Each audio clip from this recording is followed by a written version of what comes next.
Okay, so we're going to talk about deployment of a biliary metal stent. So in this instance, we already have the guide wire up into a hepatic duct. This is a longer stent. So when this stent exits the scope, it is likely that the tip of the stent will be more proximal than we will eventually want it to be deployed, but that's okay. We put extra stent proximal in the duct. From the physician's perspective, their view from the distal tip, they need to push stent up into the duct until the yellow transition zone exits the tip of the scope and can be seen on the endoscopic view.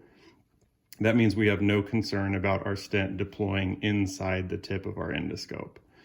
So we push out stent up into the duct over the guide wire until the yellow transition zone comes into view.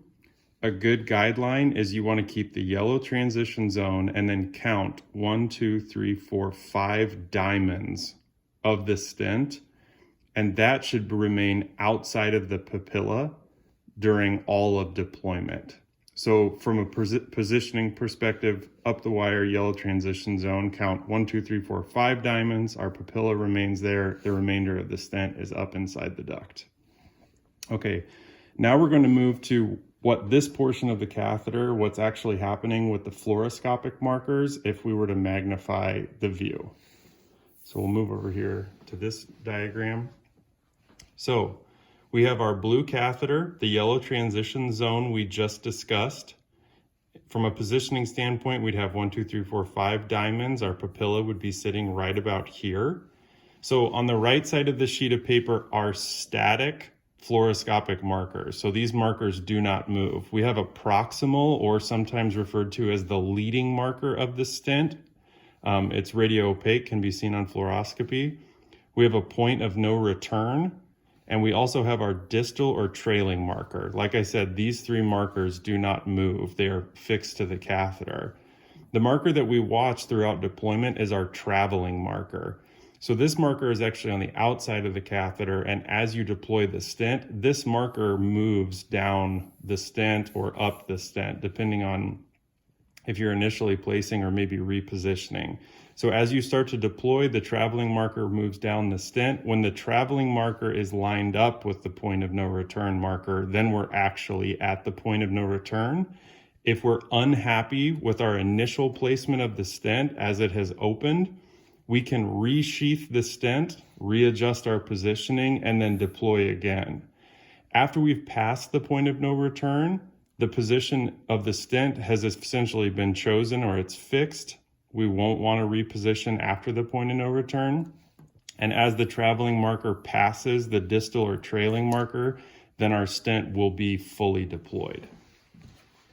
So now we'll talk about from a technician standpoint, or the individual assisting the physician.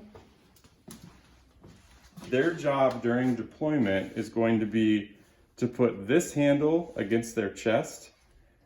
Their preferred hand needs to grasp this white mark that is physically on the catheter. Just pinch that between thumb and index finger and hold it like a baseball bat. Left hand grabs a hold of this portion of the catheter. And as we pull this portion toward this hand, we begin deployment.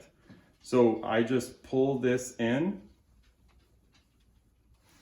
And if we go back over to this image, we see that the stent begins to deploy. So this mark on the handle, this white mark, corresponds with the point of no return fluoroscopic marker. If the physician or if the assistant keeps their hand on this point, they can never accidentally deploy more of the stent that they wouldn't be able to fix or reconstrain the stent so that the physician can readjust the positioning of it. Now, throughout deployment, as the technician or the assistant deploys the stent, whatever amount of movement there is at this point during deployment, the physician must pull back on the catheter that amount to keep the stent in the exact same position.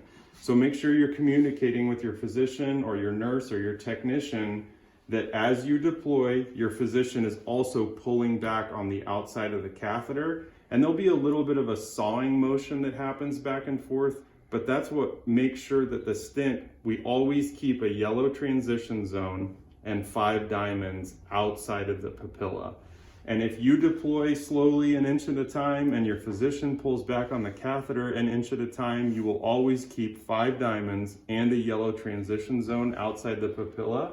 And when you complete deployment, the distal flare of the stent will be completely transpapillary or outside the papilla. After deployment has occurred, the stent is no longer on the catheter.